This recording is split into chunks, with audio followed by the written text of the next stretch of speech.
So once again I welcome you to my YouTube channel. तो जैसा हमने last video में डिस्कस किया था कि कांग्रेस का जनरेशन होता है 1885 में, कांग्रेस इमर्ज होती है और 1885 के बाद ही उसमें डिवीजन हो जाता है मॉडरेट्स का और एक्सट्रीमिस्ट का। तो होता क्या है, 1884 में एओ ह्यूम्स एक सिविल सर्वेंट होते हैं, वो एक पार्टी बनाते हैं, इंडियन नेशनल यूनियन, INU, 1884 में। और ये सभी को बुलाते हैं या मतलब निमंत्रण देते हैं कि आइए, जितने भी लीडर्स होते हैं, रिप्रेजेंटेटिव होते हैं, तो वो सभी आते हैं, बैठते हैं। तो कहते हैं कि अब सब ठीक है, हम ये बनाते हैं, जस्ट आप इसको INU से INC कर दो, इंडियन नेशनल कांग्रेस। तो 1884 के बाद 1885 में कांग्रेस बनती है, इंडियन नेशनल कांग्रेस। जो बनाते हैं A O Hume, retired civil servant. Understood. Pune में इनका डिसाइडेड होता है कि पुणे में इवेंट होगा जहां पे सभी गैदर करेंगे। पर एक कोलरा या डिसीज होती है जो फैल जाती है बुरी तरह से, जैसे आजकल में कोरोना फैला था। तो इस वजह से ये पुणे को छोड़ के बॉम्बे में ट्रांसफर कर देते हैं। अंडरस्टूड। तो इसके बाद बॉम्बे में होता है, 72 डेलीगेट्स इसको अटेंड करते हैं और ये रेजोल्यूशन लेते हैं कि हम हर साल मिला करेंगे इसमें। तो होता क्या है, अभी इसमें इससे पहले भी ये सब स्ट्रगल चल रहा था, इसके बाद भी चलता है। तो जस्ट एक इसमें ये समझिए कि पहले सभी लोग अपनी अपनी इंडिपेंडेंस ले रहे थे। फॉर एग्जाम्पल, मेरे एरिया में जो यहाँ का SDM है या कोई SDM है, उसके अगेंस्ट लड़ रहे हैं। मेरे दूसरी जगह वो उस SDM के अगेंस्ट लड़ रहा है, कोई SDO के अगेंस्ट लड़ रहा है, कोई JV के अगेंस्ट लड़ रहा है। तो सभी अपनी लड़ाई लड़ रहे हैं। तो इनके में क्या हुआ था, एक स्ट्रगल बेशक स्मॉल थी पर एक ऑर्गेनाइज स्ट्रगल थी कि इनको पता था कि हमें इनके साथ नहीं, एक सेंट्रलाइज अथॉरिटी के साथ लड़ना है, वहां पे जाके चेंज लाना है। तो ये कारण था कांग्रेस के बनने का और लोगों का जुड़ने का, कि उनको एक यूनिक आइडियोलॉजी, एक सिंगल आइडियोलॉजी मिल गई थी कि हमें इस डायरेक्शन पे चलना है। इस तो सभी की आवाज एक हो चुकी थी, समझ गए। तो ये था इसका मतलब। तो जैसे कांग्रेस बनती है तो ऑब्वियसली जो फर्स्ट 2 डेकेड्स होते हैं वो मॉडरेट्स के रहते हैं। उस टाइम नहीं पता होता कि एक्सट्रीमिस्ट भी हैं, उस टाइम मॉडरेट्स ही रहते हैं। तो 1885 से 1905 तक मॉडरेट्स का एरा रहता है। होता क्या है मॉडरेट्स में, तो वो मॉडरेट्स का मतलब समझो कि लो, मीडियम, मॉडरेट, फास्ट। अगर हम रेगुलेटर की बात करें तो 1 नंबर पे स्लो पंखा चलता है, 2 पे, तो 3 जो होता है वो मॉडरेट होता है, इन बिटवीन, ना ज्यादा तेज ना ज्यादा फास्ट। तो यहाँ पे भी मॉडरेट्स का यही काम था कि उन्हें लगता था कि ब्रिटिशर्स ने जब कांग्रेस बनाई है तो उन्होंने हमें एक प्लेटफॉर्म दिया है कि हमें क्लैरिटी नहीं है लोग क्या चाहते हैं, तुम एक प्लेटफॉर्म लो, वहां पे आओ, हमें लॉजिकली सेटिस्फाई करो, अपनी जस्टिफिकेशन दो और आपको जो चाहिए वो हम आपको देंगे। ये ब्रिटिशर्स का पॉइंट था, ऐसा इन्हें लगता था मॉडरेट्स को, कि कांग्रेस बनाने के पीछे ये उनका उद्देश्य है। कि आप, उनकी रियल इंटेंशन पता नहीं थी उनको, कि आप हमें एक लॉजिकल रीजन दो, पब्लिक ओपिनियन, पब्लिक डिमांड लाओ हमारे आगे, क्यों हमें लगता है कि हम ठीक कर रहे हैं। अगर आपको लगता है कि गलत है तो पब्लिक ओपिनियन लाओ, सर्वे करवाओ, हमें बताओ कि मैक्सिमम लोग ये चाहते हैं, हम उस पर वर्क करेंगे। तो ऐसा इनका मानना था, समझ रहे हो आप। उस टाइम पे ये यही इनका उद्देश्य था। अब इसका अगर मैं आज की डेट में बात करूं तो जैसे सिंपली कोई गवर्नमेंट ने पॉलिसी निकाली तो उसके धरने पे बैठना, जैसे हर जगह आप देखते ही हैं। तो जो धरने पे बैठने का बात होती है कि कोई वायलेंस नहीं, कोई कुछ नहीं, धरने पे बैठना, दैट इज मॉडरेट नेशनलिज्म। समझिए, गवर्नमेंट पॉलिसी लाई, गलत हुआ, धरने में बैठ गए, कागज भर रहे हैं, सेटिस्फाई कर रहे हैं, नहीं देखो आप गलत हो, आप गलत हो, गलत, वो मान नहीं रहे हैं, हम फिर भी इनको मना रहे हैं, गलत हो, गलत हो, गलत हो। तो ये चीज होती है मॉडरेट की। ओके। इनका क्या था, economic critic of British imperialism. जहां इनको लगता था कि गलत है तो ये अपनी थ्योरी लिख देते हैं, ड्रेनिंग ऑफ वेल्थ थ्योरी लिख दी है अपने दादा भाई नौरोजी ने। हालांकि बहुत अच्छे थे, मैं जस्ट आपको एक इस वे में बता रहा हूँ ताकि आपको याद रहे। तो जैसे ब्रिटिश इंपीरियलिज्म के बारे में इनको पता लगा तो ड्रेनिंग ऑफ वेल्थ थ्योरी लिखी कि इंडिया से ही पैसा लेके तो बाहर जा रहे हैं, इंडिया को हरास कर रहे हैं, जबकि होना उल्टा चाहिए था। Constitutional reforms in legislative assembly में, ये कॉन्स्टिट्यूशनल रिफॉर्म्स की बात करने लग गए थे कि हम वहां लेके आएंगे, कैंपेन करने लगे जनरल एडमिनिस्ट्रेशन रिफॉर्म्स की, कि एक जनरल एडमिन होना चाहिए जिसमें सभी इक्वली हो, कोई इंडियंस के अगेंस्ट कुछ अलग नहीं होना चाहिए। प्रोटेक्शन ऑफ सिविल राइट्स की बात की, रोल ऑफ मासेस की बात की, एटीट्यूड ऑफ गवर्नमेंट की बात की कि यहाँ पे गवर्नमेंट गलत है। तो बेसिकली मॉडरेट नेशनलिज्म ये है कि हमने सिंपली बातों में उनको बताना है। इनके फेमस लीडर थे दादा भाई नौरोजी, फिरोज शाह मेहता, डब्ल्यू बनर्जी, SN बनर्जी, गोपाल कृष्ण गोखले, बद्रीनाथ त्याब जी, काफी थे। तो ये मेजर है, आपने इनका नाम सुना भी होगा।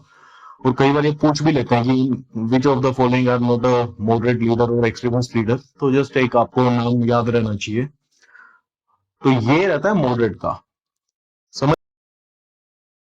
इसके बाद बात आती है नेशनल उसकी मिलिटेंट नेशनलिज्म की। मिलिटेंट नेशनलिज्म का मतलब क्या होता है कि ये बिल्कुल ही मॉडरेट्स के ऑपोजिट। समझिए आप, मॉडरेट्स का था कि धरने में बैठना है, उनको समझाना है। तो मिलिटेंट नेशनलिज्म या एक्सट्रीमिस्ट का क्या लेना देना था कि इनको समझाना व्यर्थ है। आप इनको जितना समझाएंगे दैट मीन आप खुद बेवकूफ बन रहे हैं। अभी समझाने की जगह कुछ करने का टाइम है। तो ये इनका एक सिंपल डिफरेंस था आइडियोलॉजी का। तो चले, अगर हम तो ट्रू इंटेंशन को ब्रिटिश की पता थी कि ये सिर्फ बेवकूफ बना रहे हैं और कुछ नहीं कर रहे हैं। कोई पॉलिसी लेके आते हैं, हम उनको कागज देते हैं, तो उसी पॉलिसी को एक डिफरेंट लैंग्वेज में उल्टा हमें ही प्रेजेंट कर देते हैं और हम सेटिस्फाई हो जाते हैं। तो ये इनको पता था। कॉन्फिडेंस और सेल्फ रिस्पेक्ट की ग्रोथ इनके अंदर हुई, एजुकेशन के बारे में बढ़े। इनको ये था कि वेस्टर्नाइजेशन जितना बढ़ रहा है इंडिया में वो गलत है। रोल ऑफ वेस्टर्नाइजेशन, जितना वेस्टर्न एजुकेशन आप कह सकते हैं कि वहां का जो कल्चर है वो इंडियंस पे आ रहा था, दैट इज रॉन्ग। तो ये इनको पता था। डिससेटिस्फाइड थे ये मॉडरेट से, सबसे बड़ा पॉइंट। इनको लगता था कि इन्होंने 20 साल व्यर्थ कर दिया, हम जो कर रहे हैं, हम 1885 में स्टार्ट करते तो अब तक कुछ हो जाता। स्वदेशी मूवमेंट, बॉयकॉट मूवमेंट लेके आए, नेशनल एजुकेशन पे काम किया। सूरत स्प्लिट होता है 1907 पे, इस पे हम अलग से बात करेंगे। जस्ट आपको एक पता होना चाहिए, सूरत स्प्लिट 1907 में हुआ था।